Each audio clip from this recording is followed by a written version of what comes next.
नमस्कार। होश की बातें चैनल पर एक बार फिर से आपका स्वागत है। आज हमने जो विषय चुना है वो चुना है चेतन और अचेतन मन। मन कह सकते हैं, मस्तिष्क कह सकते हैं।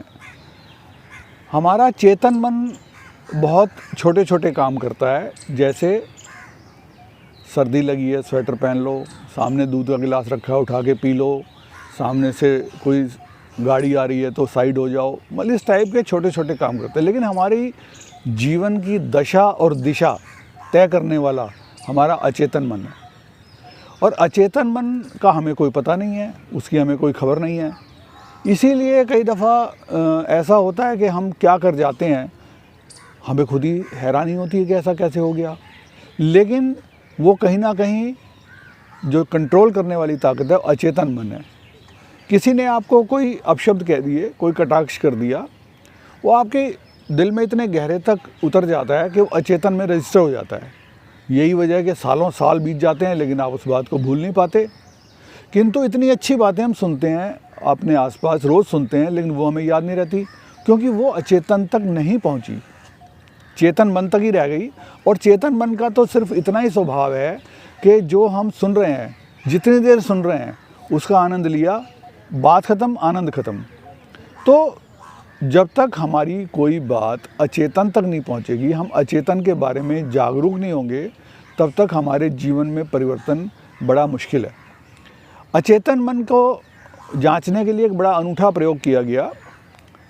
एक सम्मोहन करके एक व्यक्ति को एक छोटे से पत्थर को ये दिखाया गया कि जलता हुआ अंगारा है, और उसके कहा गया कि आप हाथ आगे करो। उसने हाथ आगे किया तो चिमटी से, क्योंकि अंगारा है ना, उसकी नज़रों में तो वो पत्थर नहीं है, पत्थर तो वास्तव में है, लेकिन जो सम्मोहन द्वारा उसको दिखाया जा रहा है वो जलता हुआ अंगारा दिखाया जा रहा है। तो उसको चिमटी से उठा करके उसकी हथेली पे रख दिया।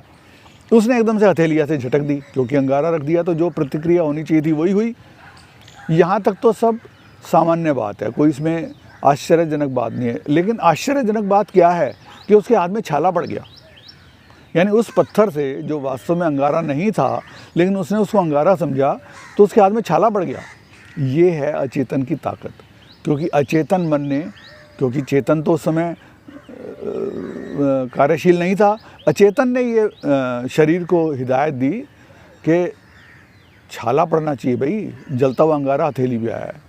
तो हम जब तक किसी चीज़ को अचेतन मन तक नहीं पहुंचाते, अच्छी बातों को बार बार कहना, बार बार सुनना इसीलिए ज़रूरी है कि वो हमारे अचेतन में रजिस्टर हो जाएं। एक और इसका उदाहरण दे सकते हैं कि हमें पत्नी ने कहा ये सामान ले आना, और हमने कहा ठीक है।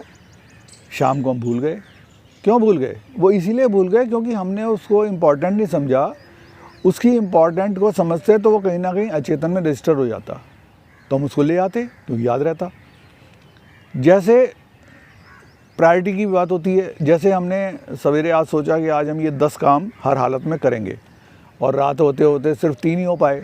लेकिन 3 कौन से काम हो पाए? जिनको कि हमने बिल्कुल प्रायोरिटी में रखा, जिनको हमने समझा कि ये काम कल पे नहीं टाला जा सकता, जिसके लिए हमारे मन में थोड़ी सी भी ये बात थी चलो आज हो गया तो ठीक है, नहीं तो कल भी कर सकते हैं, वही रह गया।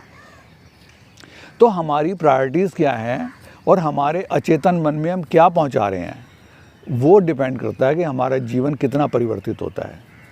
तो मैं बार बार ये कहना चाहूँगा कि जब तक हम अपने, और अचेतन मन को जानने का सिर्फ एक तरीका है, अचेतन मन तक पहुँचने का सिर्फ एक तरीका है, वो है ध्यान।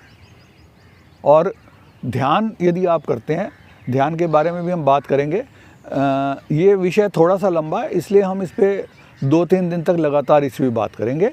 आज हम अपनी वाणी को यहीं विराम देते हैं। आज के लिए इतना ही। धन्यवाद।